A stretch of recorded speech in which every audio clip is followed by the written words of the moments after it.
Bapak Ibu Saudara yang kasih dan diberkati Tuhan, Shalom. Sekali lagi Shalom. Haleluya. Apa kabar? Haleluya. Percaya kita semua ada dalam pernyataan Tuhan. Amin. Amin.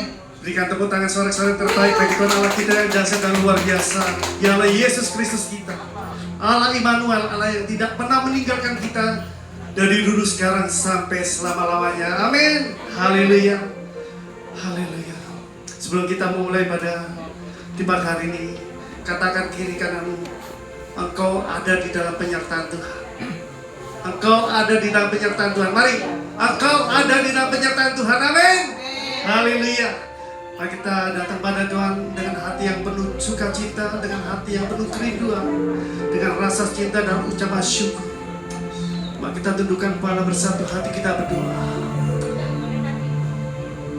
Bapa, dalam nama Tuhan Yesus, kembali kami datang ke dalam hadirat-Mu Tuhan, menyatakan rasa syukur kami atas segala kebaikan-Mu, pemeliharaan-Mu atas setiap kehidupan kami yang begitu sempurna. Terima kasih Tuhan, terima kasih. Di pagi hari Tuhan, kami datang dengan segenap hati dan kerinduan kami, ingin membawa pujian kami, syukur kami, sembah kami hanya bagi kemuliaan nama-Mu Tuhan. Sebab Kau satu-satunya Allah yang layak kami sembah, Allah yang layak kami tinggikan. Sebab Kau Raja di atas segala raja yang berkuasa untuk selama-lamanya. Terima kasih Tuhan, terima kasih. Kami percaya di saat kami memuji, menyembah dan memuliakan nama-Mu Tuhan, Kau bertata atas setiap pujian dan penyembahan kami. Lawatan-Mu terjadi atas setiap kami. Kuasa-Mu mengalir setiap kami Tuhan, menyembuhkan kami, memulihkan, bahkan memberkati setiap kami Tuhan, sehingga kami pulang dari tempat ini kami membawa sukacita, kemenangan, sorak-sorai yang luar biasa daripada-Mu Tuhan. Terima kasih Tuhan, terima kasih. Kiranya Tuhan pimpin ibadah ini Tuhan dari awal, pertengahan hingga akhirnya Tuhan. Kuserahkan semuanya dalam tangan dan kuasa-Mu. Hanya dalam satu nama Tuhan Yesus kami sudah berdoa syukur. Yang siap puji Tuhan sama-sama katakan amin. Beri tepuk tangan sekali lagi buat Tuhan Allah kita. Haleluya. Sebelum kita mulai, shalom. Shalom, salam damai sejahtera Allah yang melampaui segala akal dan pikiran terus tinggal dalam hati kita untuk selama-lamanya. Amin, saudara. Ada damai sejahtera? Amin. Berikan senyum untuk kanan kiri dulu. Wah, kamu cantik hari ini, kamu ganteng hari ini. Amin. Amin. Karena kita mau bersyukur kepada Tuhan. Apapun yang terjadi dalam hidup kita, kita patut bersyukur. Karena kebaikan Tuhan itu tidak pernah terhitung oleh kita. Betul nggak saudara? Kebaikan Tuhan itu selalu ada buat kita. Karena apa? Hati Tuhan itu loh ada buat kita. Wah, luar biasa. Hati Tuhan yang begitu besar itu ada untuk kita. Sampai Tuhan mau menebus dosa-dosa kita dengan tubuh dan darahnya yang ada pada pagi hari ini, ada di depan kita ya. Kita boleh mengucap syukur bahwa Tuhan begitu luar biasa kasihnya. Kita tidak bisa menghitung ya. Apapun yang Tuhan sudah perbuat dalam hidup kita, kita tidak bisa menghitung. Betul nggak saudara? Ya, setiap menit, setiap detik, setiap saat, kita tidak bisa menghitung kasih Tuhan yang begitu luar biasa dalam hidup kita. Amin saudara. Kita sudah disediakan apapun yang kita butuhkan, Tuhan sudah sediakan buat kita. Luar biasa nggak? Anak-anak yang baik Tuhan sudah sediakan buat kita. Suami yang baik sudah sediakan buat kita. Berkat-berkat yang luar biasa Tuhan sudah sediakan buat kita. Betul nggak saudara? Bahkan teman-teman yang baik yang ada di dalam lingkungan kita, Tuhan sudah berikan untuk kita. Amin saudara. Amin. Kita punya satu rema yang luar biasa.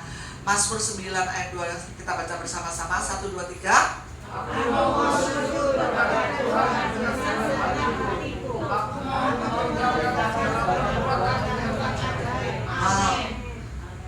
Saudara mau bersyukur? Amin. Sudah ada janji ya pada pagi hari ini. Aku mau bersyukur kepada Tuhan dengan segenap hatiku. Aku mau menceritakan segala perbuatan Tuhan.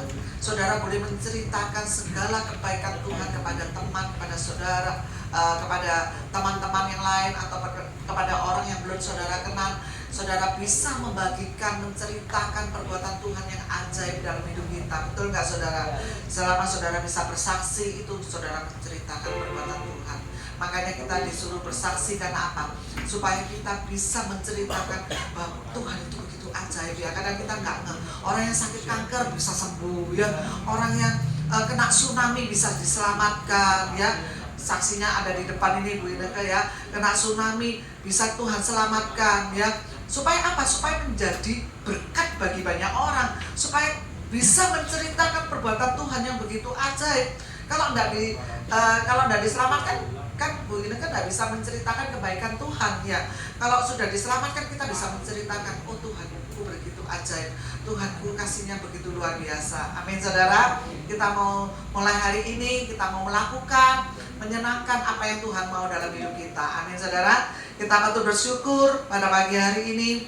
Kita pujikan pujian ini karena kita benar-benar mau bersyukur pada Tuhan, karena kasihnya yang begitu luar biasa dalam kehidupan kita. Tuhan sudah sediakan semuanya untuk kita. Haleluya Yesus. Sungguh tak terbatas kasih kami Tuhan. Haleluya Yesus.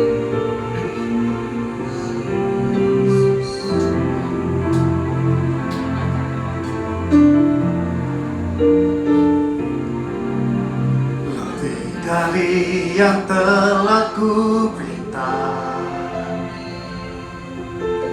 lebih dari yang telah ku pikirkan, Tuhan sudah sediakan buat kita. Amin. semuanya Engkau sediakan dalam hidupku.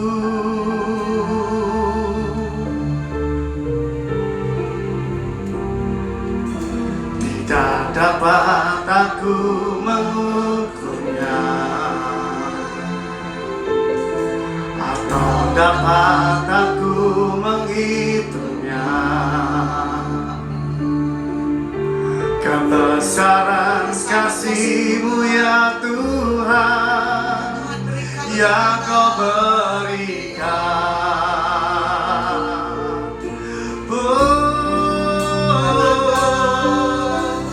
Ku bersyukur padamu,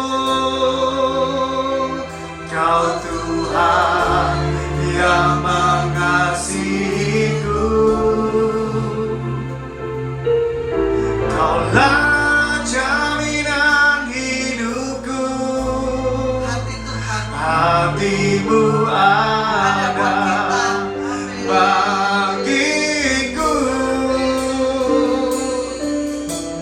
Ku bersyukur padamu, Kau Tuhan yang mengasihiku.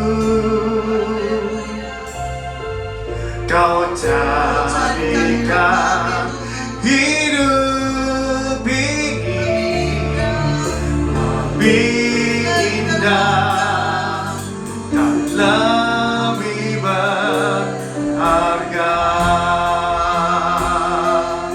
Mari kita angkat kedua tangan kita, mari kita sama-sama angkat pujian ini. Lebih dari yang telah ku pinta, lebih dari yang telah ku pikirkan, semuanya Engkau sediakan dalam hidupku.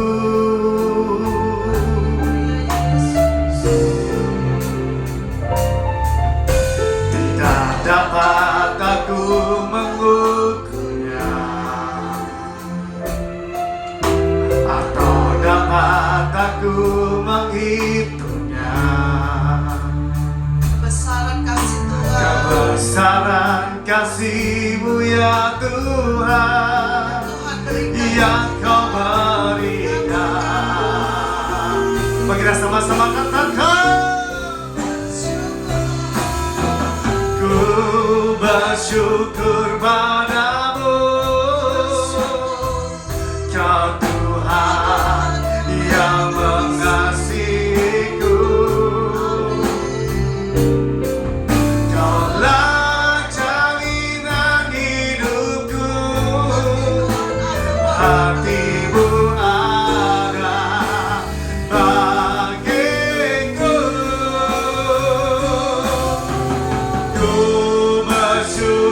padamu, Kau Tuhan yang mengasihiku. Kasih saudara. Kau jadikan hidup ini lebih indah dan lebih berharga.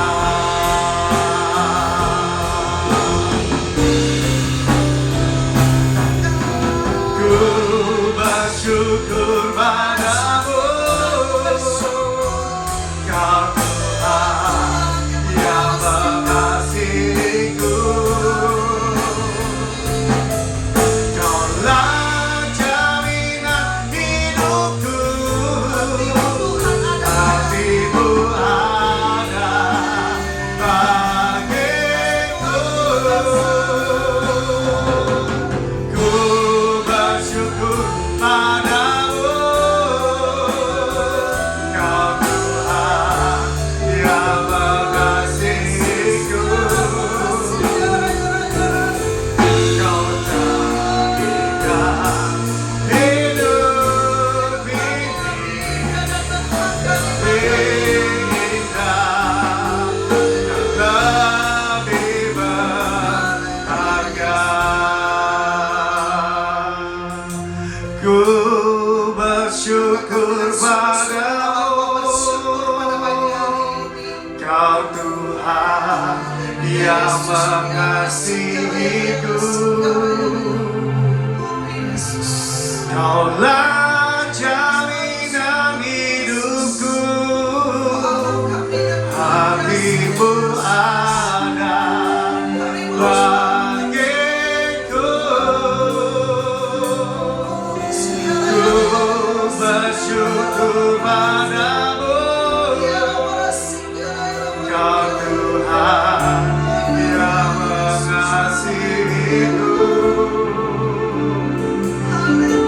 Kau jadikan hidup ini lebih indah dan lebih berharga.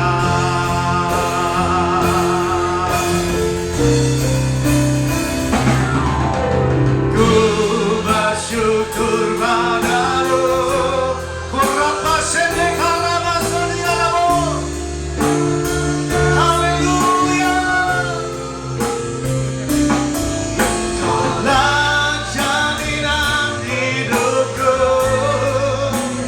hatimu ada bagiku. Ku bersyukur padamu,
Kaya rabaya rabaya rabaya rabaya rabaya rabaya rabaya.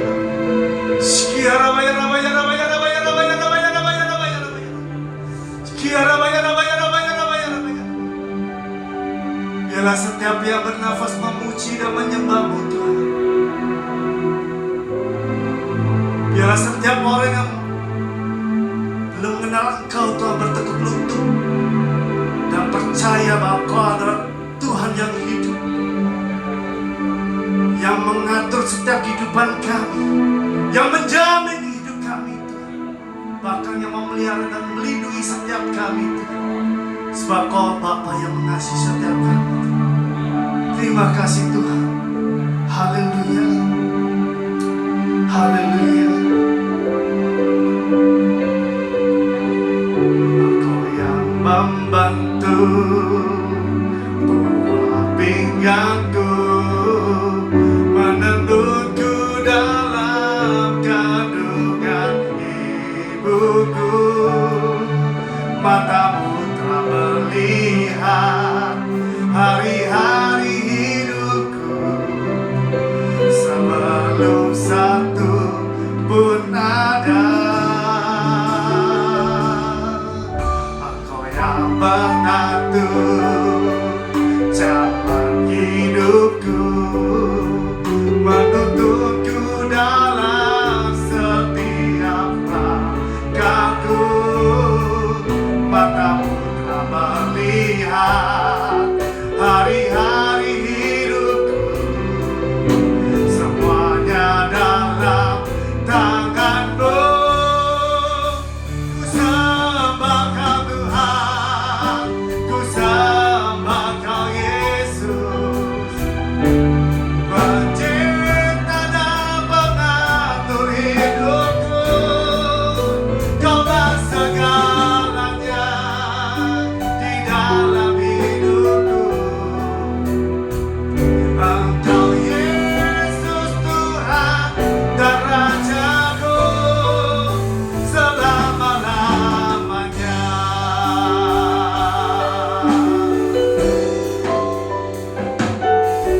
kami, hidup kami tetap percaya dan tetap menyembah-Mu Tuhan. Sebab Kau adalah pengatur hidup kami dan satu-satunya jalan dan kebenaran hidup kami dari sekarang sampai selama-lamanya. Umat Tuhan yang percaya dan diberkati Tuhan sama-sama katakan amin. Beri tepuk tangan bagi Tuhan Allah kita yang dahsyat. Haleluya. Mari kita sama-sama bersorak-sorak memuji dan memuliakan nama Tuhan.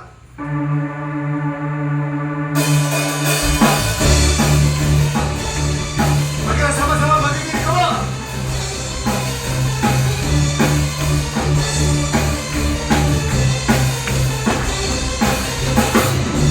Bukti karya berkata dari hari ke hari, oh besar cinta-Mu, besar cinta-Mu nyata. Dari generasi ke generasi, Kau kuasa itu, amin. Kau akan berbagi hidup yang ikhlas. Tuhan Yesus sungguh baik, sangat baik, teramat baik, amin. Tuhan Yesus sungguh dahsyat, sangat dahsyat, teramat dahsyat, amin.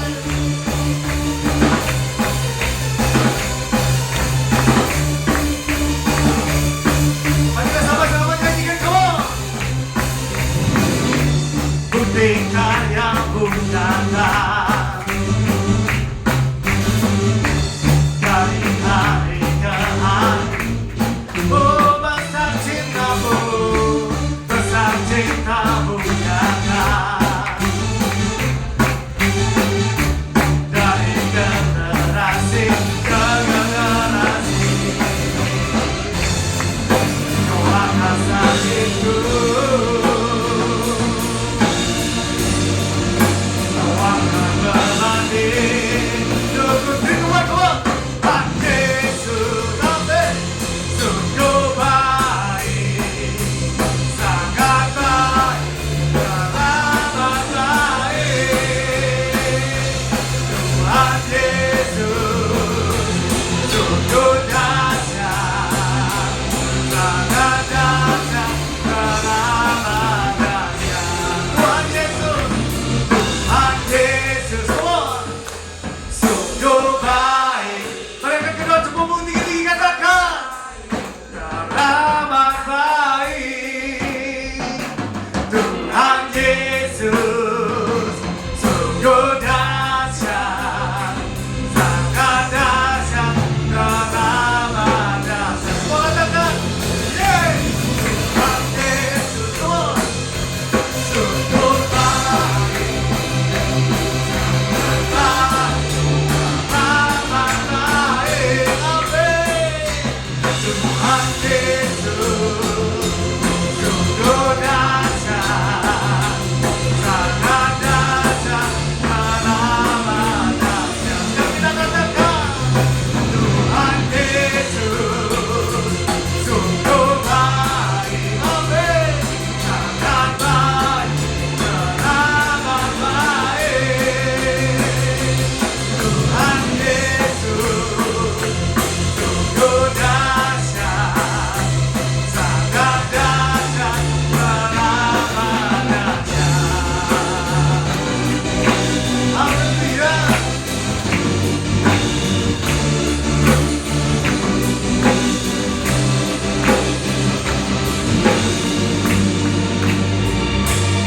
Haleluya.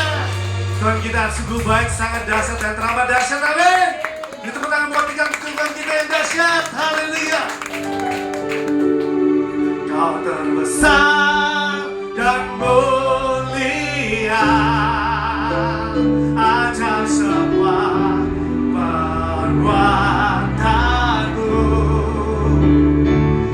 Kau terbesar dan mulia dalam semua memujimu. Oh,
dalam semua memujimu, dalam semua memujimu. Haleluya.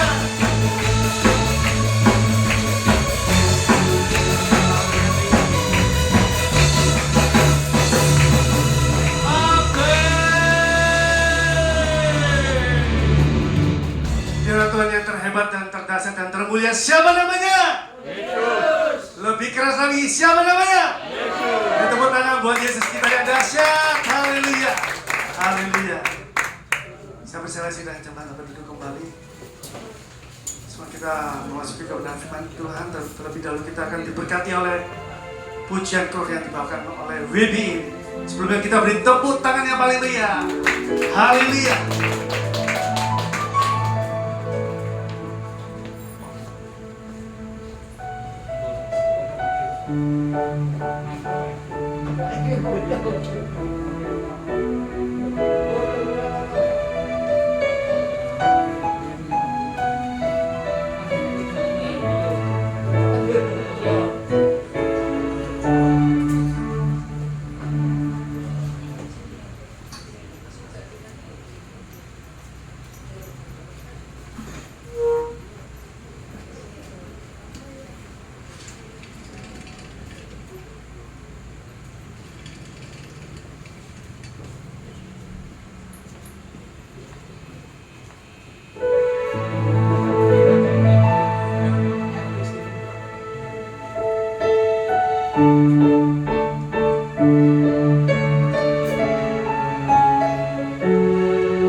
Sekali lagi beri tepuk tangan.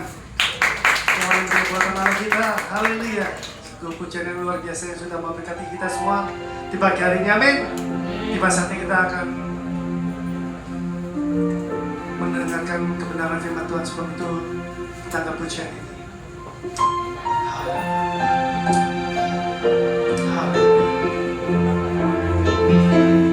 Aku percaya ada mujizat. Aku percaya Tuhanku dahsyat, perbuatan ajaib telah dikerjakannya. Aku percaya ada mujizat.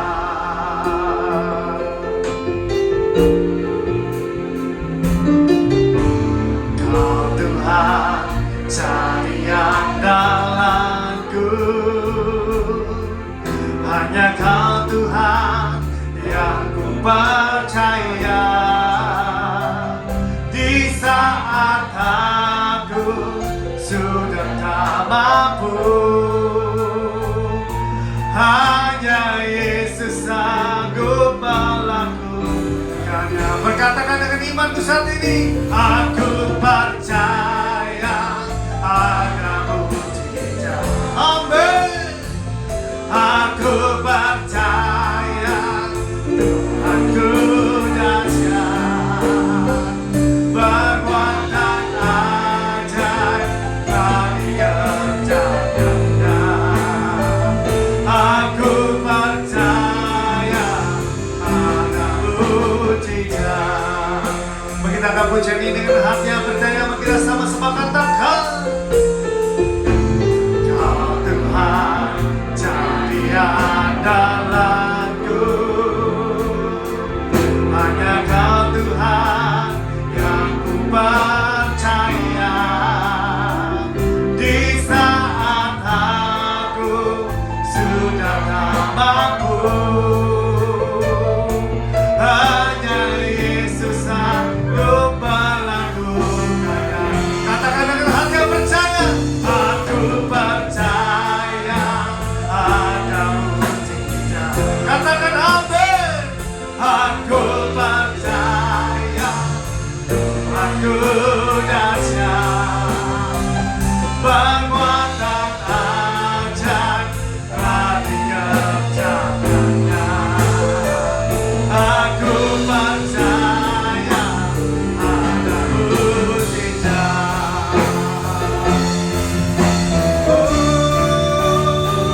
Aku percaya ada mujizat. Mari kita sama-sama berdiri. Mari kita akan pujian ini dengan hati yang percaya bahwa mujizat Tuhan masih ada dan masih terjadi atas setiap kita. Sebab bagi Tuhan tidak ada yang mustahil.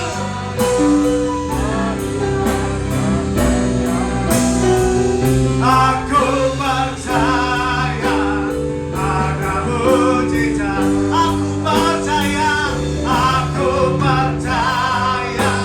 ada mujizat. Amin. Aku percaya Tuhanku dahsyat, perbuatan ajaib telah dikerjakannya. Aku percaya ada mujizat. Aku percaya ada mujizat. Aku percaya ada mujizat.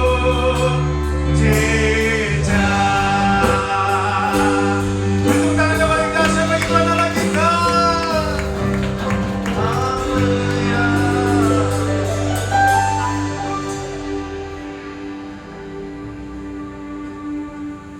Terima kasih ya Tuhanku Yesus, Allahku yang hidup, yang mencintai dan kulayani, Allahku yang hidup, Allahku yang kubanggakan, Allahku yang kepadamu lah Tuhan aku berseru ya Tuhan. Dan hamba percaya Tuhan kalau pada pagi hari ini hamba diberi kesempatan untuk melayanimu Tuhan, hamba mau menyenangkan hatimu ya Allahku. Dan hamba berdoa bagi seluruh jemaat, Tiakan Gembala yang kau percayakan kepada hamba-Mu ini Tuhan untuk mendengarkan kebenaran firman-Mu. Hamba percaya biarlah firman yang ditaburkan tidak ada satupun yang kembali dengan sia-sia. Hamba percaya biarlah firman yang ditaburkan semuanya boleh bertumbuh dan menghasilkan buah yang berlipat-lipat kali ganda untuk dipakai memuliakan nama-Mu dan menyenangkan hati-Mu ya Tuhan. Nyatakan hadirat-Mu, nyatakan kuasa-Mu ya Tuhan dalam firman ini ya Tuhan. Sebab hamba tahu bukan hamba yang berbicara Tuhan, melainkan Kau yang berfirman kepada jemaat-Mu ya Tuhan. Di dalam nama Tuhan Yesus, hamba berdoa, percaya dan berseru sepenuhnya. Dan mari jemaat yang siap mendengarkan kebenaran firman Tuhan dengan iman, kita katakan amin. Shalom. Silakan duduk.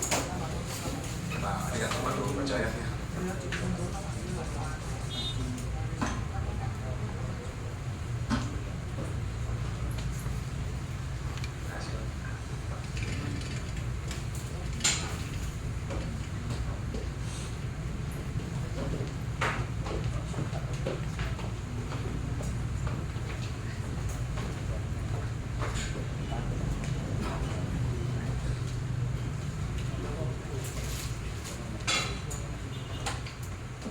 Shalom Bapak Ibu. Shalom.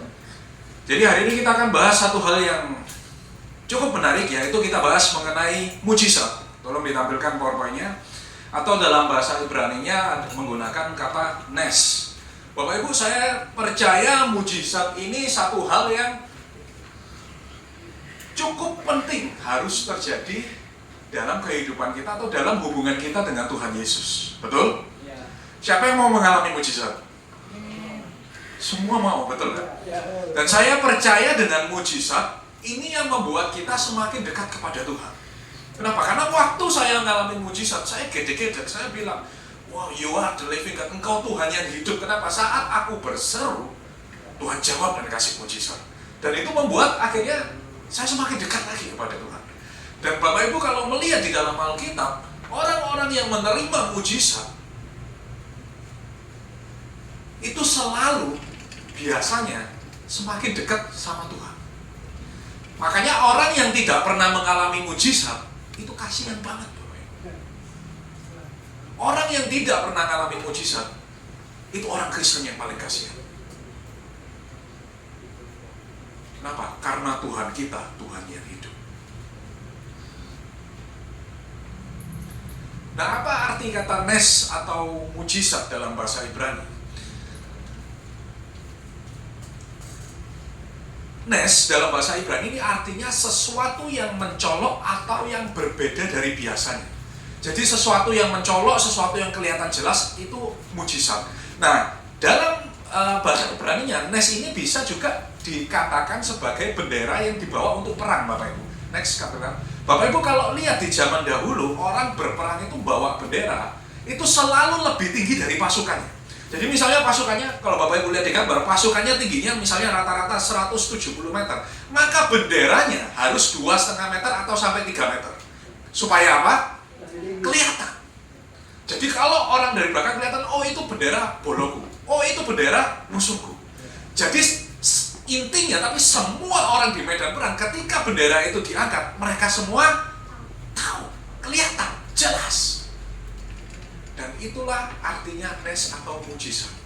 Jadi ketika mujizat itu terjadi, sesuatu itu terlihat begitu jelas, begitu terang benderang, dan Bapak Ibu tidak bisa membantah kalau ini bukan mujizat. Contohnya seperti apa? Contoh, orang yang pernah ngalamin mujizat tidak akan bertanya, oh Tuhan ini mujizat atau bukan ya? Orang yang mengalami mujizat tidak akan ragu, ini mujizat atau bukan ya? Tapi orang yang mengalami mujizat pasti tahu dan yakin, oh aku barusan saja mengalami mujizat. Karena mujizat itu sesuatu yang sangat jelas dan sangat terlihat.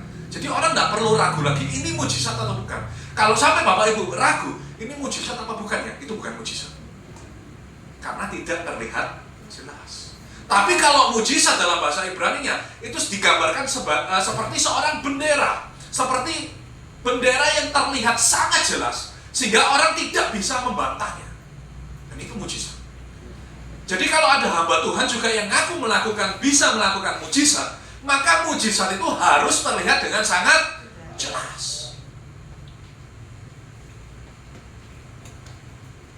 Makanya kalau ada orang pintar, aku bisa menggandakan uang, ya kan, banyak cepat-cepatnya, tapi harus di dalam ruangan, cuma berdua, nggak boleh ada yang lihat. Itu bukan dari Tuhan.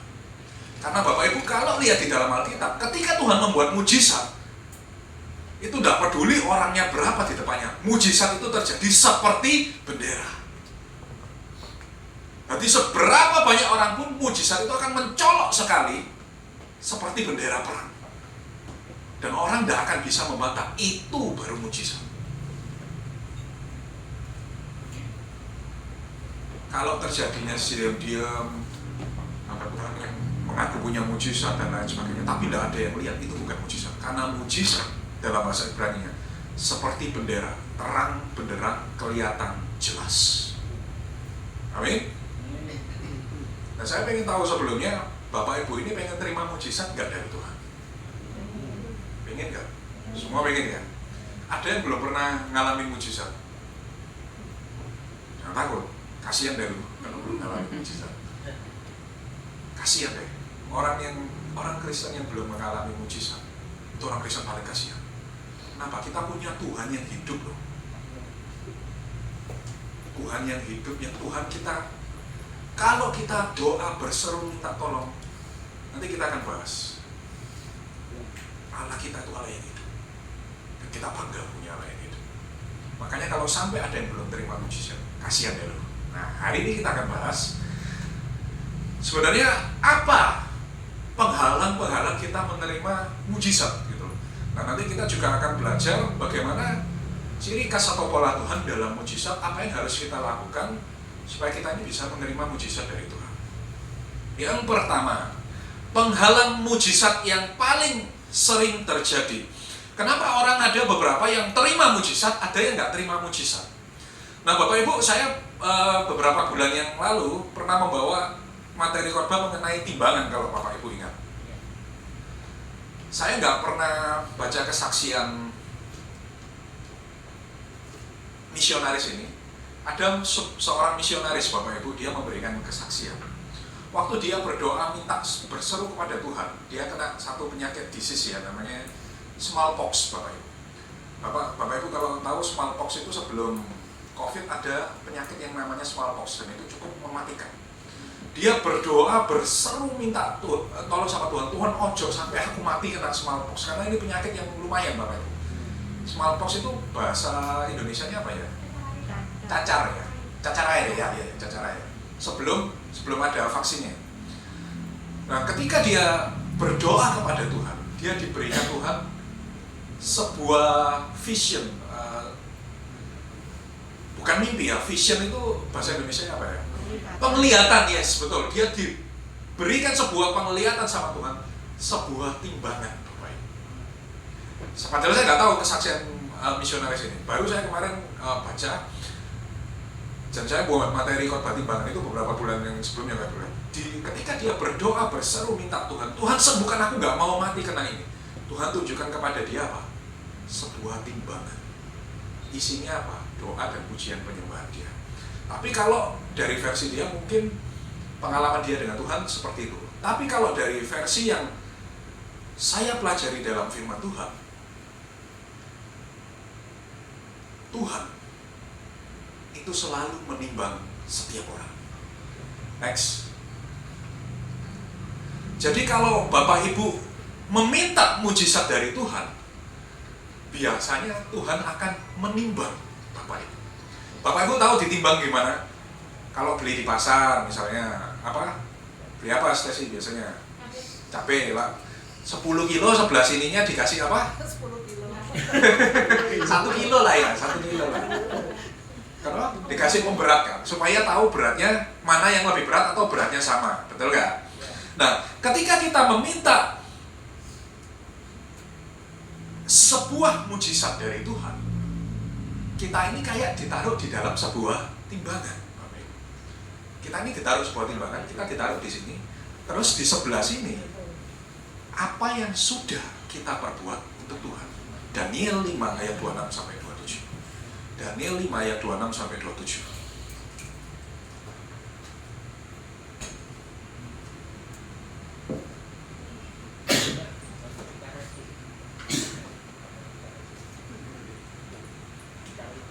Daniel 5. Belum mic-nya. Daniel 5 ayat 26. Dan inilah makna perkataan itu. Mene, masa pemerintahan Tuanku dihitung oleh Allah dan telah diakhiri. Tekel, Tuanku ditimbang dengan neraca dan didapati terlalu ringan. Yes. Jadi kenapa ada orang yang mengalami mujizat, ada orang yang nggak mengalami mujizat? Nomor satunya, karena ketika ditimbang Tuhan, engkau didapati terlalu ringan.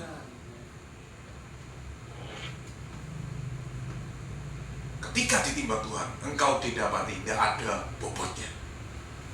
Makanya ketika kita ikut Tuhan, jangan cuma minta sama Tuhan. Ini hubungan yang salah. Makanya saya bilang hubungan dengan Tuhan harus dua arah. Ketika engkau minta dengan Tuhan, maka engkau juga harus ada yang diberikan untuk Tuhan.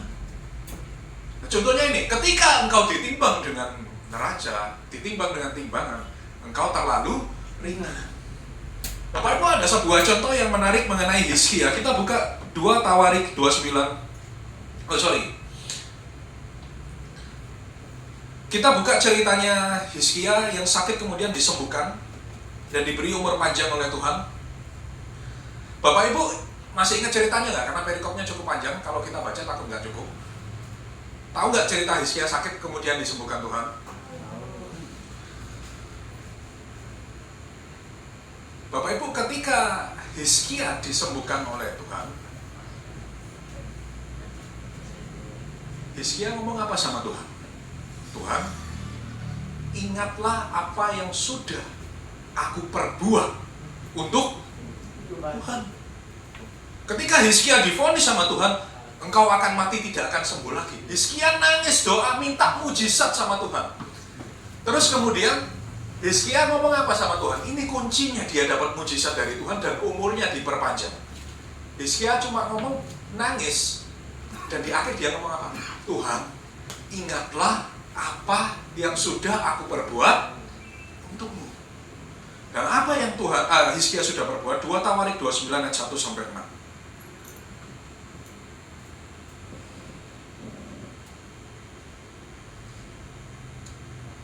Hizkia berumur 25 tahun pada waktu ia menjadi raja, dan 29 tahun lamanya ia memerintah di Yerusalem. Nama ibunya ialah Abia, anak Zakaria. Ia melakukan apa yang benar di mata Tuhan, tepat seperti yang dilakukan Daud, bapa leluhurnya. Pada tahun pertama pemerintahannya, dalam bulan yang pertama, ia membuka pintu-pintu rumah Tuhan dan memperbaikinya. Ia mendatangkan para imam dan orang-orang Lewi dan mengumpulkan mereka di halaman sebelah timur. Katanya kepada mereka, dengarlah hai orang-orang Lewi, sekarang kuduskanlah dirimu dan kuduskanlah rumah Tuhan, Allah nenek moyangmu. Keluarkanlah kecemaran dari tempat kudus. Karena nenek moyang kita telah berubah setia. Mereka melakukan apa yang jahat di mata Tuhan Allah kita, telah meninggalkannya. Mereka telah memalingkan muka dari kediaman Tuhan dan membelakanginya. Yes. Jadi ketika kita lihat, kita buka 2 Raja-Raja 20 ayat yang ketiga. Ya, tolong dibantu baca. 2 Raja-Raja 20 ayat yang ketiga. Ah Tuhan, ingatlah kiranya bahwa aku telah hidup di hadapanmu dengan setia dan dengan tulus hati, dan bahwa aku telah melakukan apa yang baik di matamu. Kemudian menangislah Hizkia dengan sangat. Yes. Jadi kunci mujizat yang pertama, Bapak Ibu, ditimbang Tuhan harus ada bobotnya. Jadi Bapak Ibu kalau minta, menuntut Tuhan memberikan mujizat, betul kan? Ketika Bapak Ibu minta mujizat sama Tuhan, berarti Bapak Ibu kan menuntut Tuhan, betul kan? Ketika Bapak Ibu menuntut Tuhan, Bapak Ibu harus perhatikan, hidupku ini sudah berbobot nggak di hadapan Tuhan? Apa sih berbobot yang di hadapan Tuhan? Kalau kita lihat Hizkia hidupnya berpegang kepada firman Tuhan. melakukan perintah Tuhan. Bapak Ibu datang beribadah kepada Tuhan di hari Minggu, di hari Sabat, ini kan juga melakukan perintah Tuhan. Bapak Ibu membayar harga melayani Tuhan, itu juga berbobot di hadapan Tuhan. Bapak Ibu memberikan persembahan, itu juga berbobot di hadapan Tuhan. Bapak Ibu membaca firman, itu juga berbobot di hadapan Tuhan. Intinya, kalau Bapak Ibu meminta sesuatu, meminta mujizat daripada Tuhan, perhatikan bobot. Itu nomor satu. Yang kedua, ini tuntutan percaya atas mujizat. Nah, Bapak Ibu, saya pernah bahas dalam khotbah saya mengenai nubuatan. Next. Tampilkan. Yes. Bapak Ibu, di dalam Alkitab ada kejadian-kejadian supranatural. Ada yang namanya nubuat, ada yang namanya mujizat. Betul? Nubuatan itu sesuatu yang akan terjadi, tapi pasti. Itu dan tidak menuntut kita percaya.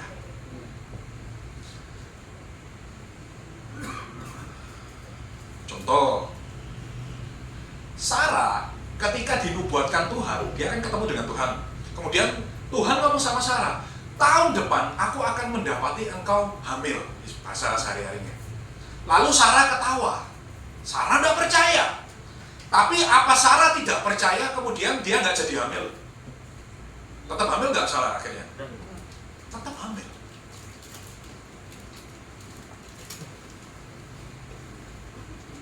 Jadi nubuatan, percaya tidak percaya pasti terjadi. Nah, saya pernah cerita ya, waktu beberapa saat yang lalu ada seorang hamba Tuhan yang di persekutuan, aku punya karunia nubuatan Bapak Ibu. Nah, ketika mendoakan, Tuhan berfirman, Tuhan akan memberkati engkau, percayalah, percayalah, percayalah. Nubuatan bukan kira-kira itu, bukan. Saya kasih tahu Bapak Ibu, nubuatan, Bapak Ibu percaya nggak percaya, pasti terjadi. Contoh, kalau ada hamba Tuhan yang berani kasih nubuatan, besok engkau akan dapat sepeda motor. Bapak Ibu percaya nggak percaya nubuatan, nggak peduli, besok tetap terjadi, pasti dapat. Contoh Petrus dibilang Tuhan, sebelum ayam berkokok, engkau akan menyangkal aku 3 kali. Petrus nggak percaya. Petrus ngomong, Tuhan, nyawaku pun tak kasih engkau. Petrus percaya nggak sama nubuatan ini? Gak percaya. Petrus ngomong, nyawaku Tuhan tak kasih buat engkau. Tapi walaupun Petrus tidak percaya, besoknya kejadian enggak? Kejadian, itu nubuatan. Jadi kalau ada hamba Tuhan yang ngasih nubuatan, percayalah anakku, percayalah, kemplangan aja. Itu bukan nubuatan Bapak Ibu. Itu nubuat itu. Karena dari Tuhan yang namanya nubuatan, Anda percaya tidak percaya, tidak urus, tetap akan terjadi. Sama seperti nubuatan yang paling contoh, paling umum ya. Tuhan ngomong, Tuhan Yesus akan datang kedua kali. Itu kan nubuatan dari Tuhan. Bapak Ibu percaya nggak percaya Tuhan Yesus tetap datang nggak? Tetap datang. Nah, itu nubuatan. Makanya kalau nubuatan minta dipercayai, orang itu tidak punya karunia nubuat. Nah, tapi berbeda dengan mujizat. Ketika kita meminta mujizat dari Tuhan, Tuhan menuntut kita percaya. Kalau nubuatan Bapak Ibu nggak percaya, nggak apa-apa, percaya, karena itu statementnya Tuhan, pasti terjadi. Tapi jika Bapak Ibu menuntut kepada Tuhan untuk terjadi mujizat, maka Tuhan menuntut kita untuk percaya. Ini bedanya. Kita buka dulu ayatnya. Markus 11 ayat 24 sampai 26.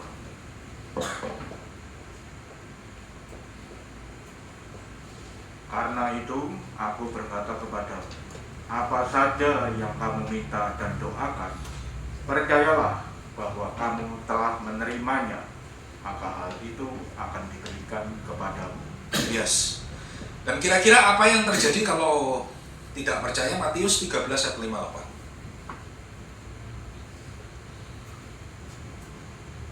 Matius 13 ayat 58. Dan karena ketidakpercayaan mereka, tidak banyak mujizat diadakannya di situ. Yes. Jadi kalau Bapak Ibu menuntut mujizat dari Tuhan, berdoa dan percaya. Jadi satu tadi, apa yang menghalangi mujizat? Satu, kalau timbanganmu nggak ada bobotnya di hadapan Tuhan. Yang kedua, Tuhan menuntut percaya. Dan yang ketiga, ini yang akan kita bahas sedikit, mengenai dosa Bapak Ibu. Yesaya 59 ayat 2.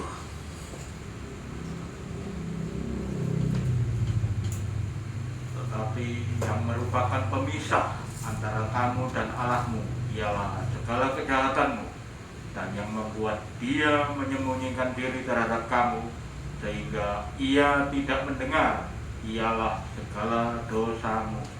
Yes. Jadi kalau kita meminta mujizat dari Tuhan, kita kan pasti berdoa, betul. Nah, ketika kita berdoa Bapak Ibu, jangan cuma menuntut Tuhan.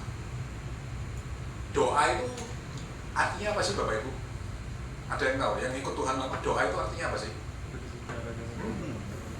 Berbicara dengan Tuhan. Itu ajaran yang paling. Apalagi doa itu apa? Refleksi, betul. Tapi dalam bahasa Ibraninya, next, doa itu menggunakan kata hitpalen atau menghakimi diri sendiri. Jadi doa dalam bahasa aslinya artinya bukan berbicara dengan Tuhan. Doa itu ketika kita berseru sama Tuhan, Tuhan aku minta ini. Tapi di dalam doa itu kita juga harus menghakimi diri kita sendiri. Aku ada salah nggak sama Tuhan? Jadi jangan cuma nuntut Tuhan, Tuhan aku minta ini, Tuhan aku minta mujizat ini. Tapi awalnya nggak didelok Bapak Ibu. Jadi akhirnya apa? Banyak orang tidak mengalami mujizat. Kenapa? Karena fokusnya nantang Tuhan terus. Tapi dirinya nggak diperhatikan. Padahal sudah ditulis, yang membuat Tuhan tidak menjawab doamu adalah dosa. Dosa itu apa sih Bapak Ibu?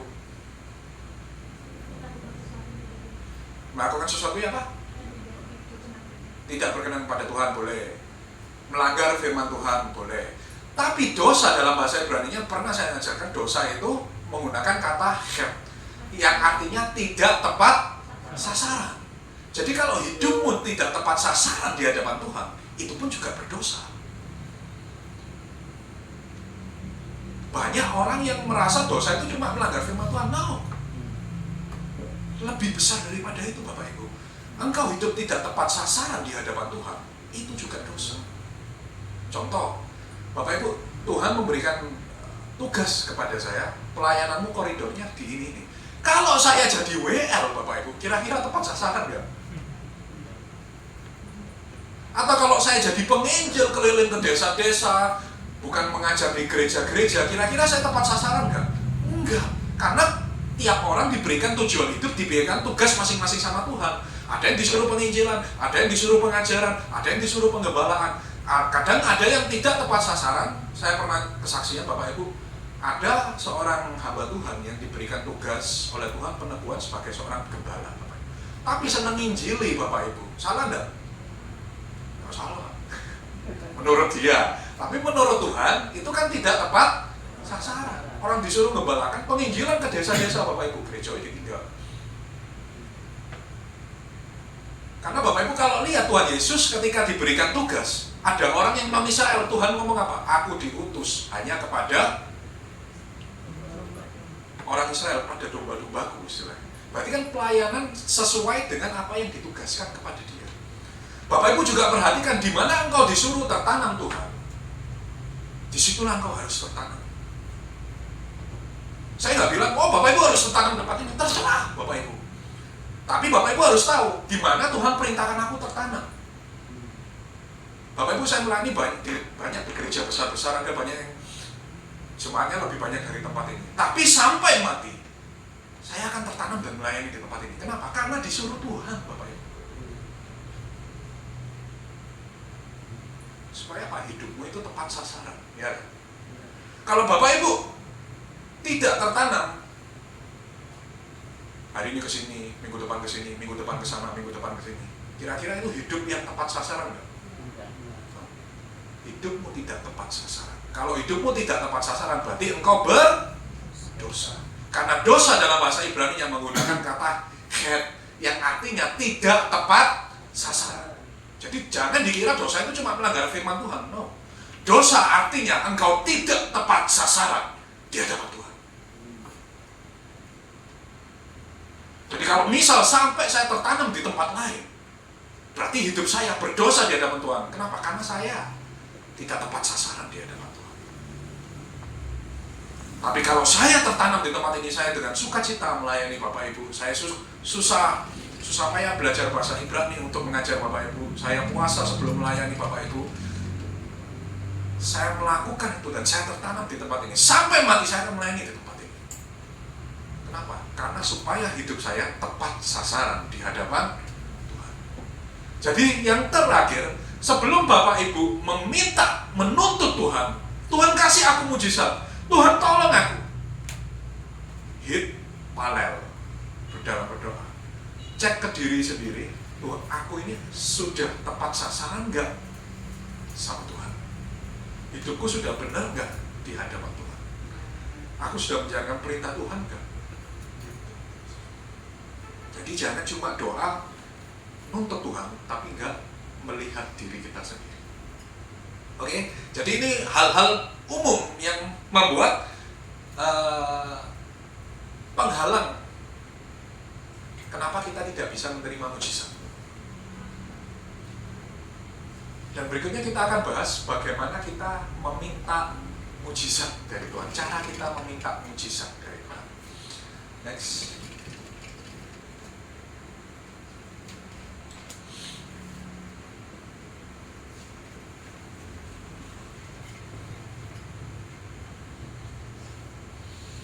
Ya, yang pertama, kalau Bapak Ibu mau minta mujizat, nomor satu harus doa terus menerus. Nanti kita akan bahas sedikit mengenai doa Bapak Ibu. Nah, ada contoh yang menarik mengenai Musa Bapak Ibu. Ulangan 9 ayat 18, lompat 25 dan 26. Tolong dibantu buka dan dibaca. Sesudah itu aku sujud di hadapan Tuhan 40 hari 40 malam lamanya. Seperti yang pertama kali, roti tidak kumakan dan air tidak kuminum, karena segala dosa yang telah kamu perbuat, yakni kamu melakukan apa yang jahat di mata Tuhan. Ya, stop dulu. Oh, lanjut sampai saya. Sehingga kamu menimbulkan sakit hatinya. Ya, stop sampai sini dulu. Jadi Bapak Ibu ceritanya ini terjadi setelah bangsa Israel bikin anak lembu mas. Bapak Ibu masih ingat gak ceritanya?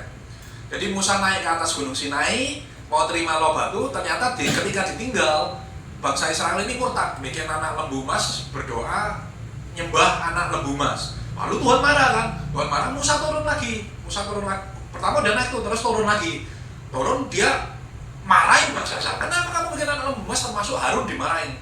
Nah, kemudian setelah itu, dia naik lagi, minta ampun kepada Tuhan. Nah, ketika dia minta ampun kepada Tuhan, kalau Bapak Ibu baca di perikop ini sampai selesai, itu dia berhadapan dengan Tuhan.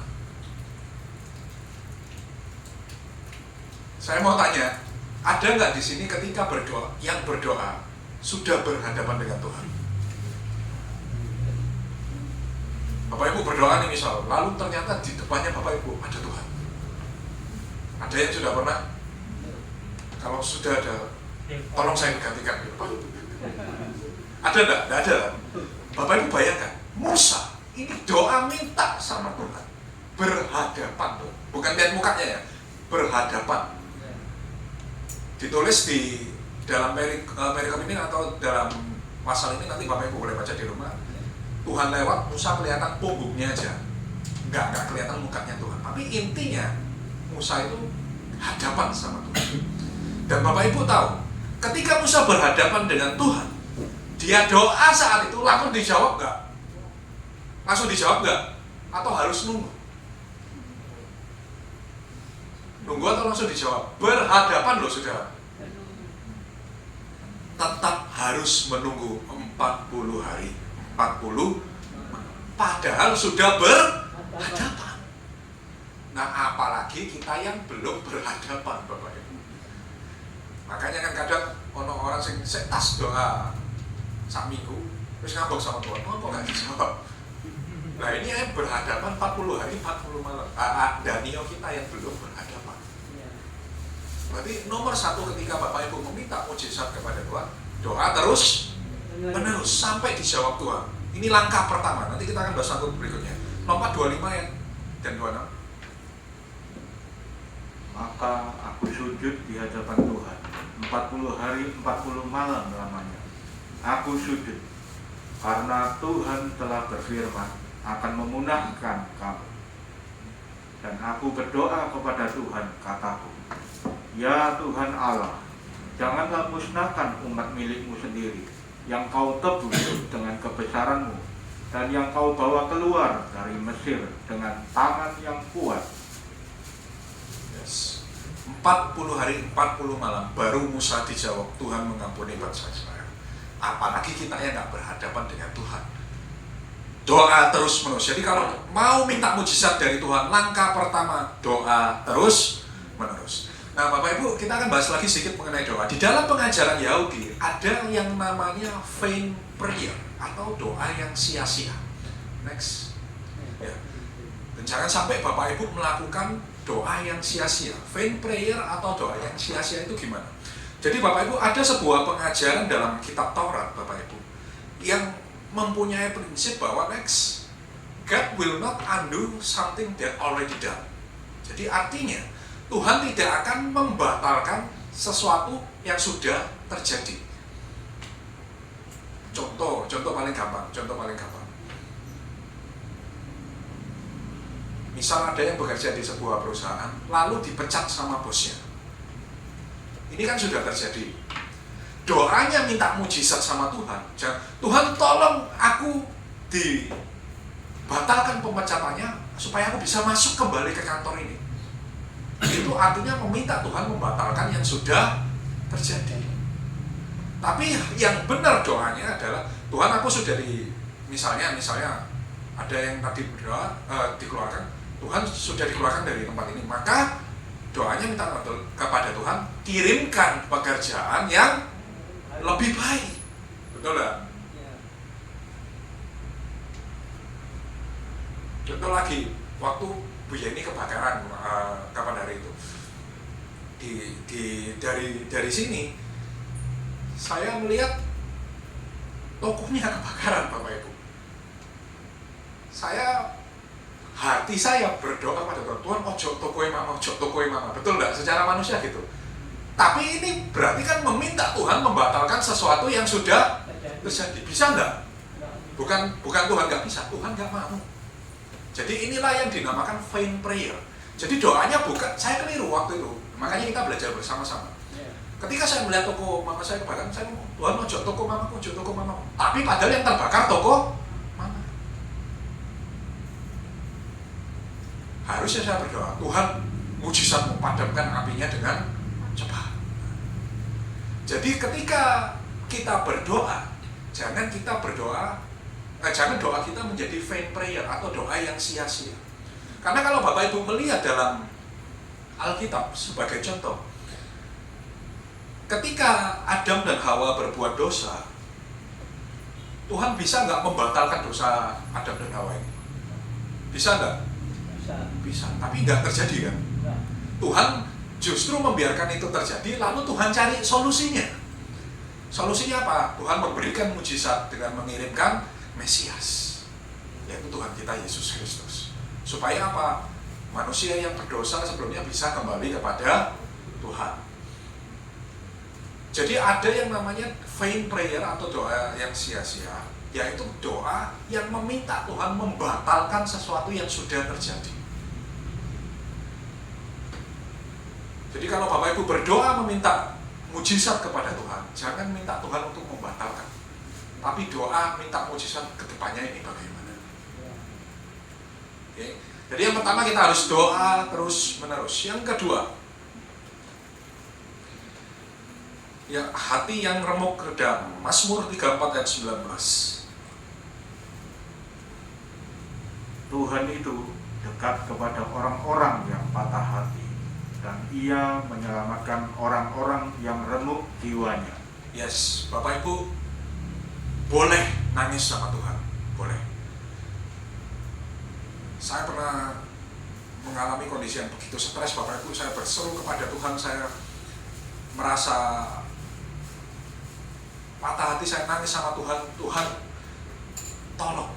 Jadi Bapak Ibu kalau mengalami sesuatu, gak usah nangis ke tetangga, gak usah nangis ke orang lain, nangis sama Tuhan. Iya, kan suka ada yang gosip kan sama tetangga. Jadi dikatakan apa? Tuhan dekat kepada orang yang patah hati. Dia menyelamatkan orang-orang yang remuk jiwanya. Jadi kalau Bapak Ibu nangis sama Tuhan, itu membuat hadirat Tuhan dekat kepada Bapak dan Ibu. Makanya kalau Bapak Ibu minta mujizat kepada Tuhan sambil nangis, sambil hatinya hancur, Tuhan pasti perhatikan. Jadi jangan cari tangisan keluar kepada orang lain, tapi nangis sama Tuhan. Yang ketiga, next. Yes, pujian dan penyembahan setiap hari. Ini yang saya rasa cukup penting. Saya nggak akan baca ayatnya next karena cukup panjang. Bapak Ibu perhatikan di dalam Alkitab beberapa kasus mencatat mujizat itu terjadi ketika ada pujian dan penyembahan. Contoh, tembok Yeriko runtuhnya karena apa? Pujian dan penyembahan. Paulus dan Silas dibebaskan dari penjara, ada gempa dan lain sebagainya, terjadinya ketika apa? Pujian dan penyembahan. Jadi saya katakan bahwa ketika Bapak Ibu meminta mujizat dari Tuhan, selain berdoa, Bapak Ibu harus memuji dan menyembah Tuhan.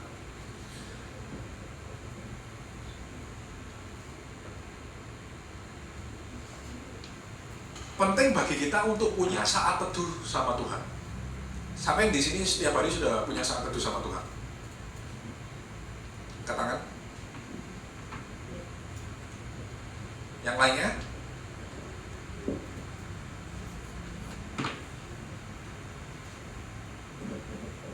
Nah, saat teduh yang baik dan benar bukan cuma doa dan baca firman Bapak Ibu.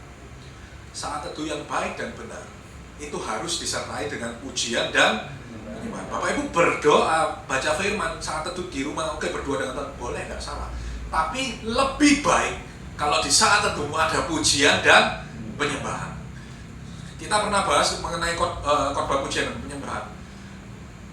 Pujian dan penyembahan Bapak Ibu punya fungsi masing-masing di alam roh sana. Makanya ketika Bapak Ibu ibadah, Bapak Ibu kan nggak ada pujian terus lagu sukacita, enggak, kan dibarengi juga dengan lagu penyembahan. Dan juga ketika kita beribadah, lagunya juga bukan penyembahan lagu sedih-sedih terus, enggak. Ada juga lagu pujian. Karena dalam baik pujian maupun penyembahan di alam roh itu punya fungsinya masing-masing. Makanya saat teduh yang baik di rumah itu harus ada pujian dan penyembahan. Kenapa? Mazmur 22 ayat yang ketiga.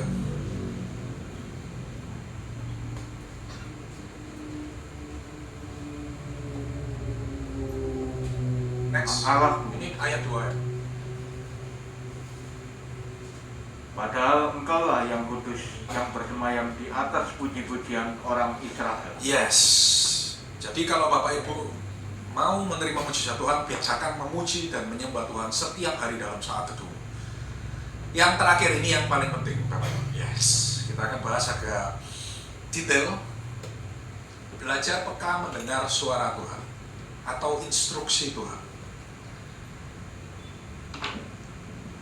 Nah, Bapak Ibu, saya pernah mengajar dalam khotbah saya mengenai nubuatan bahwa Tuhan kita, Tuhan Yesus, itu dari zaman dahulu sampai sekarang itu punya ciri khas, punya pola, supaya kita tahu kalau ini Tuhan kita. Contohnya, dan pola ini tidak berubah, Bapak Ibu. Contohnya, kayak tadi mengenai nubuatan. Bapak Ibu kalau baca di dalam Alkitab, mayoritas nubuatan itu selalu ada batas waktunya.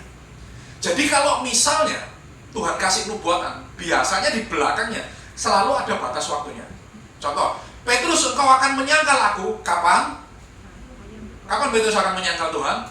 Sebelum ayam berkokok.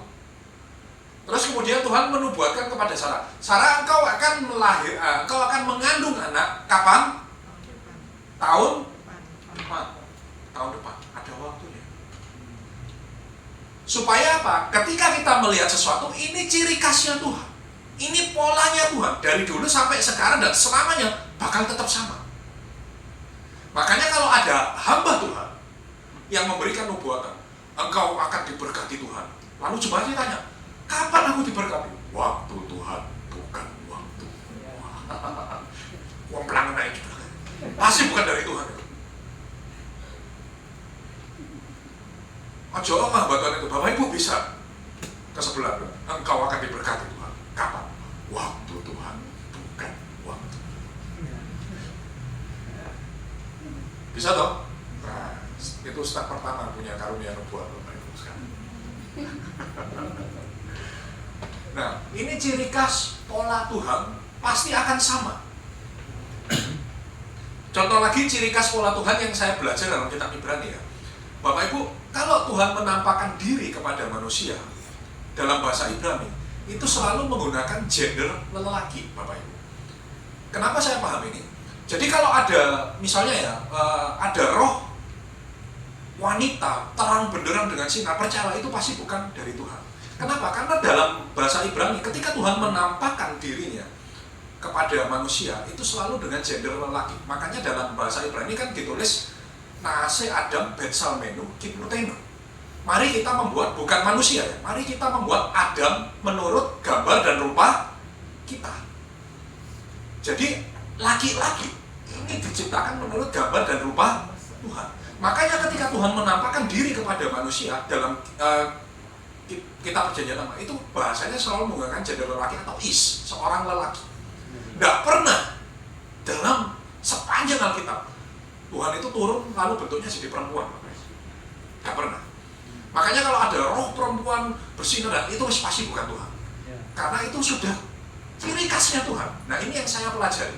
Ciri-ciri khas Tuhan ini akan tetap sama dan terus terjadi dari dulu, sekarang, dan bahkan sampai selama-lamanya. Supaya apa? Kita tahu kalau Tuhan ini punya pola, punya ciri khas, ini Tuhan. Nah, begitu juga dalam mujizat, Bapak Ibu.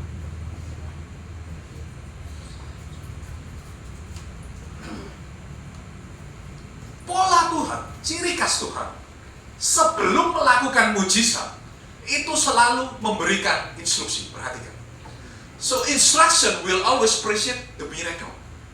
Artinya apa? Instruksi akan selalu mendahului mujizat. Ini pola Tuhan. Jadi mujizat, justru orang yang salah adalah orang yang cuma berdoa, pasrah sama Tuhan, menunggu mujizat, tapi tidak melakukan instruksi Tuhan. Orang itu tidak akan terima mujizat. Ini ciri khasnya Tuhan, ini polanya Tuhan. Instruction will always precede miracle. Instruksi akan mendahului mujizat. Contoh, Bapak Ibu kalau perhatikan di Perjanjian Baru, ya, ciri khas dan pola Tuhan dari Perjanjian Lama sampai Perjanjian Baru selalu sama. Next. Ketika Tuhan mau menyembuhkan orang selalu apa? Dikasih instruksi dulu. Ulurkan tanganmu, contoh. Ada lagi, pergi, basuhlah dirimu. Terus kemudian yang mengubah air menjadi anggur. Tiba-tiba mujizatnya datang, apa? Dikasih instruksi dulu. Kasih instruksi dulu. Isilah tempayan-tempayan itu penuh dengan air. Baru airnya menjadi anggur. Dan masih banyak lagi itu di Perjanjian Baru. Bapak Ibu kalau perhatikan di dalam Perjanjian Baru, sebelum Tuhan melakukan mujizat, selalu ada instruksi. Perhatikan. Sebelum Tuhan melakukan mujizat, always have been and always will be, there is an instruction. Ada instruksi, Bapak Ibu. Itu Perjanjian Baru. Apa Perjanjian Lama beda? No, Tuhan kita tetap sama. Next. Ketika Naaman disembuhkan dari kustanya, apa? Langsung push disembuhkan? Enggak. Ada instruksinya, disuruh apa? Mandi 7 kali di sungai Yordan. Diinstruksikan dulu, baru terima mujizat. Ada janda di Sarfat yang minyak di dalam tempayannya tidak habis. Apa langsung tiba-tiba terjadi? Enggak. Disuruh bikin apa? Sepotong roti dulu buat Elia. Baru setelah itu minyak dalam tempayannya tidak habis-habis. Mujizat. Terus yang terakhir, yang paling terkenal, ketika Musa membelah Laut Ebrau, Kemudian ketika disuruh menutupnya, Keluaran 14 ayat 26, sebelum mujizat itu terjadi, Tuhan kasih instruksi kepada Musa, apa? Ulurkan tanganmu. Kita buka Keluaran 14 ayat 26, karena ini mujizat yang terkenal. Berfirmanlah Tuhan kepada Musa, ulurkanlah tanganmu ke atas laut, supaya air berbalik meliputi orang Mesir, meliputi kereta mereka dan orang mereka yang berkuda.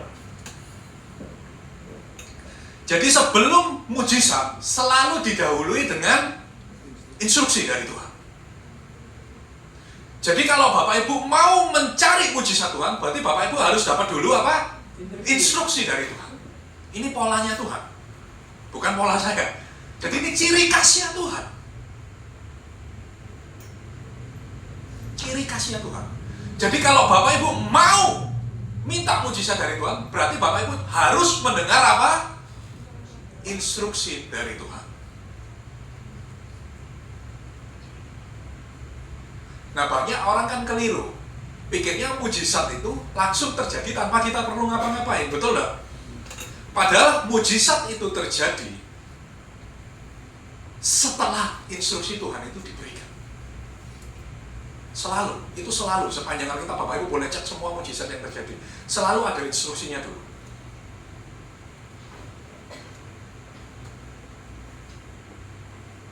Contoh.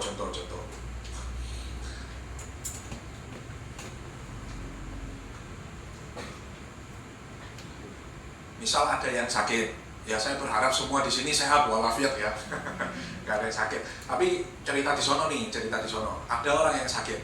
Kemudian dia doa minta mujizat dari Tuhan. Kira-kira ketika minta sembuh dari Tuhan, apakah langsung ada cahaya dari langit menerangi lalu turun dari langit, cus, sembuh? Kira-kira gitu nggak? Enggak kan? Mana ada yang pernah tiba-tiba mujizat dari langit cahaya, nggak ngapa-ngapain terus terjadi mujizat? Bapak Ibu, yang saya perhatikan adalah banyak yang terjadi mujizat kesembuhan itu sama, selalu diawali instruksinya, nggak bisa berjalan, biasanya apa? Disuruh bangun, berdirilah, berjalanlah. Baru dia mencoba berdiri berjalan, dia bisa jalan. Nah, mujizat itu nggak berarti bukan ada cahaya dari langit terus tiba-tiba kita terima something yang disembuhkan dan lain sebagainya. Mujizat itu bisa terjadi, contohnya seperti kasus saya kemarin kan, waktu saya cerita habis COVID, saya keliling ke dokter kemana-mana nggak ketemu, ternyata diberikan mujizat Tuhan melalui jalan ini, mendengarkan instruksi Tuhan, ternyata 2-3 bulan sudah sembuh. Dan itu menurut saya mujizat, karena ada yang sampai 2 tahun setelah COVID nggak sembuh-sembuh Bapak Ibu. Jadi kita harus peka mendengar instruksi Tuhan. Jadi kalau Bapak Ibu menghadapi sesuatu, jangan cuma minta mujizat, tapi minta Tuhan, apa yang harus aku lakukan? Karena ingat, instruksi mendahului mujizat. Instruksi Tuhan mendahului mujizat. Nah, pertanyaannya, gimana kita mendengar suara Tuhan? Nah,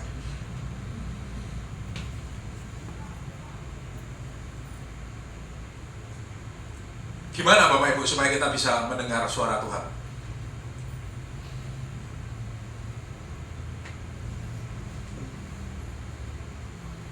Ada yang tahu? Gimana supaya kita peka mendengar suara Tuhan? Saya kasih sebuah contoh supaya Bapak Ibu paham.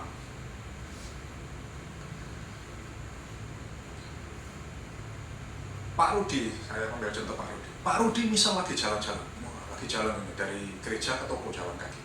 Terus tiba-tiba ono sing berok, "Pak, mrene yo." Dan tepaan sing berok Bu Yeni. Kira-kira Pak Rudi krungu itu langsung ngerti nggak? Oh, iki suara bojoku. Tahu nggak kira-kira? Tahu. Kenapa? Karena Pak Rudi sudah nikah puluhan tahun sama Bu Yeni dan tiap hari dimarahi Bu Yeni. Jadi suaranya gimana dia tahu. Kenapa bendino dia omongin?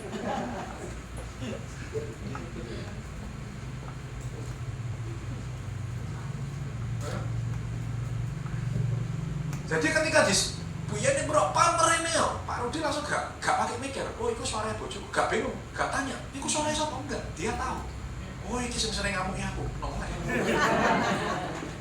Bojoke dibalik. Nah begitu juga dengan kita sama Tuhan. Kalau Bapak Ibu sering bergumul sama Tuhan, makanya saya bilang saat teduh itu penting. Saat teduh itu penting Bapak Ibu. Bapak Ibu harus belajar berdoa, berdoa, baca firman Tuhan, pujian dan penyembahan setiap hari. Bapak Ibu akan peka sama suara Tuhan, dan nanti ketika Bapak Ibu peka, Bapak Ibu itu akan tahu apa yang Tuhan perintahkan kepada kita untuk lakukan. Jadi ketika kita mau menerima mujizat, kita udah tahu, kita udah ngerti gini, inilah instruksi dari Tuhan. Karena kembali lagi, instruksi mendahului mujizat.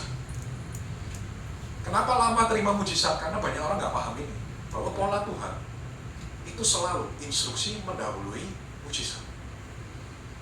Jadi kalau Bapak Ibu mau cepat terima mujizat, peka sama suara Tuhan, instruksi Tuhan ini apa?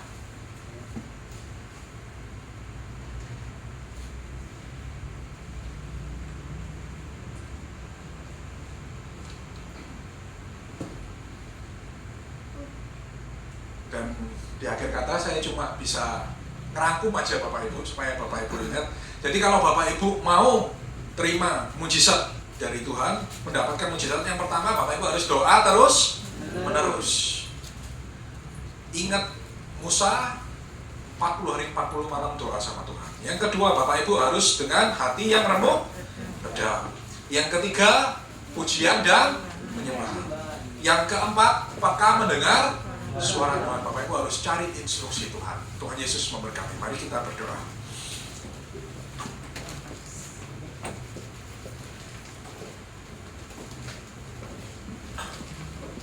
Tuhan, kami mengucap syukur karena Tuhan telah mengajar kami pada pagi hari ini untuk mengerti mujizat Tuhan, untuk mengerti kebenaran firman Tuhan. Apa percaya bila firman yang ditaburkan tidak ada satupun yang kembali dengan sia-sia. Bila firman yang ditaburkan semuanya boleh tertanam, bertumbuh dan menghasilkan buah yang berkali-kali lipat untuk dipakai memuliakan nama-Mu dan menyenangkan hati-Mu ya Tuhan Yesus. Nama berdoa bagi hamba-Mu yang telah melayani kebenaran firman-Mu Tuhan, biarlah hamba boleh menyenangkan hati-Mu yang paling terutama ya Tuhan. Pakai hamba-Mu lebih lagi untuk memuliakan dan menyenangkan hati-Mu ya Tuhan Yesus. My life is yours, my love. Thank you for everything. Di dalam nama Tuhan Yesus hamba berdoa dan percaya sepenuhnya. Haleluya. Mari kita siapkan hati kita untuk menerima perjamuan kudus. Saya mengundang bagi yang melayani perjamuan kudus untuk maju ke depan. Mari kita berdoa sekali lagi untuk menerima perjamuan kudus.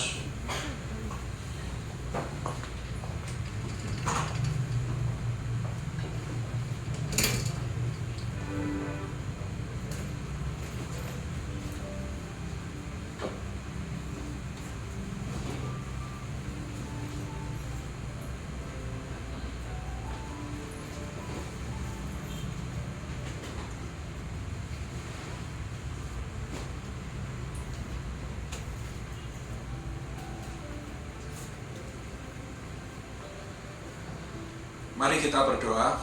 Tuhanku Yesus, hamba mengucap syukur kalau pada pagi hari ini kami boleh menerima perjamuan kudus. Hamba percaya Kau yang menguduskan dan menyucikan baik yang melayani maupun yang dilayani supaya kami layak menerima perjamuan kudus ini. Di dalam nama Tuhan Yesus, mari semuanya siap menerima perjamuan kudus ini dengan iman. Kita akan buka.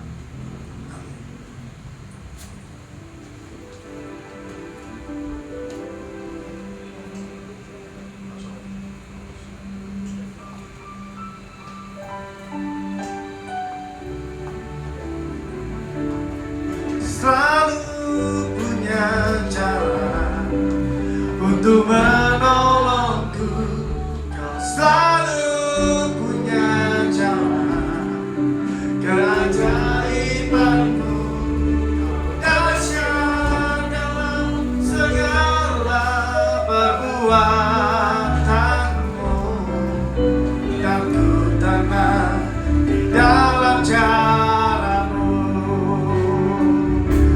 Selalu punya cara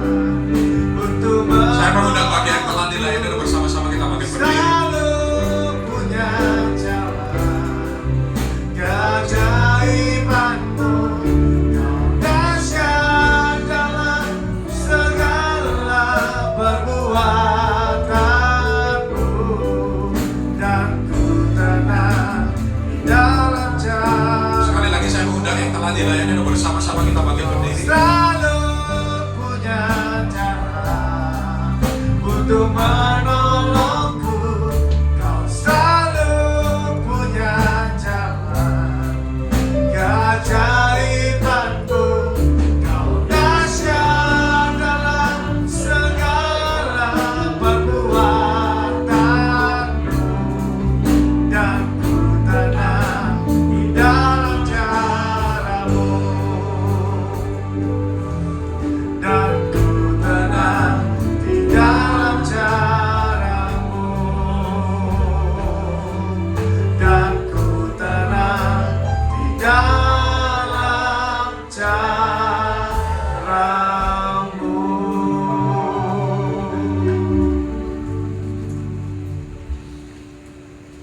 Mari jemaat yang terkasih, angkat roti ini di tangan kananmu, letakkan tangan kiri di dada. Bukankah roti yang terpecah-pecahkan ini merupakan peringatan akan tubuh Yesus yang diserahkan bagi kita, dan merupakan tanda persekutuan kita dengan tubuh Yesus? Mari kita makan dengan iman dalam nama Tuhan Yesus.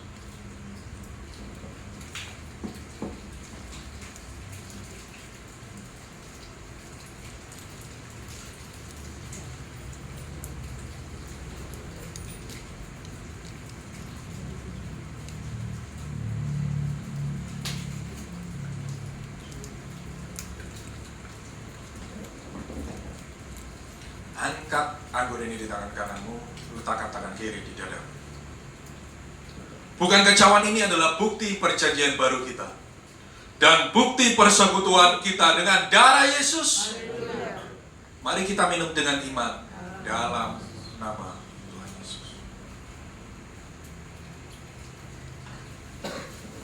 Mari letakkan cawan anggurmu, angkat kedua tanganmu. Kita berikan penyembahan yang terbaik bagi Allah kita. Yang bisa berbahasa roh, mari kita berbahasa roh. Yang tidak bisa cukup katakan haleluya, haleluya, haleluya. Haleluya.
berseru kepada Tuhan.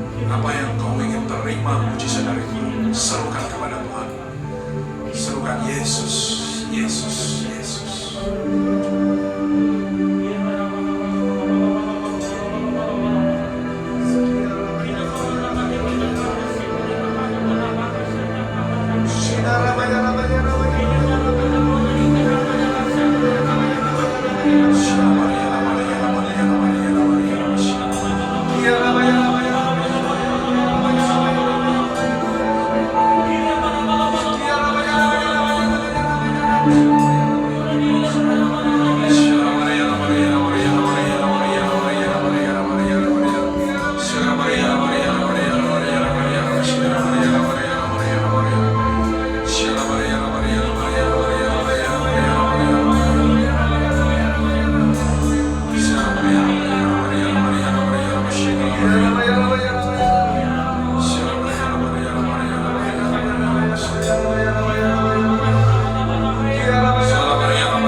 Kuasa Tuhan yang mampu untuk menyembuhkan.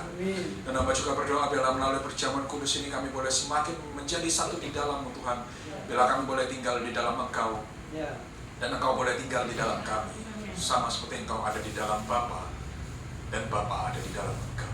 Di dalam nama-Mu saja Tuhanku Yesus, Allahku yang hidup, yang kucintai dan kulayani, hamba berdoa dan percaya sepenuhnya. Di dalam nama Tuhan Yesus, mari semua yang telah diberkati oleh perjamuan kudus ini, dengan iman kita katakan amin. Tetap berdiri saudara.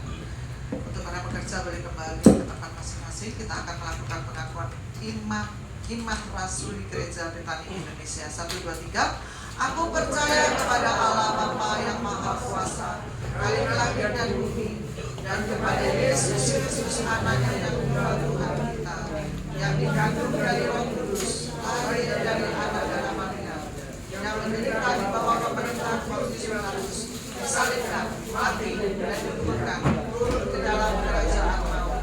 Pada hari yang ketiga, bangkit dari antara orang mati, naik ke surga, duduk di sebelah kanan Allah, Bapa yang Maha Kuasa, dan akan datang dari sana untuk menghakimi orang yang hidup dan mati. Aku percaya kepada Roh Kudus, gereja yang kudus dan am, persekutuan orang kudus, pengembangan dan hidup yang kekal. Amin. Silakan duduk saudara.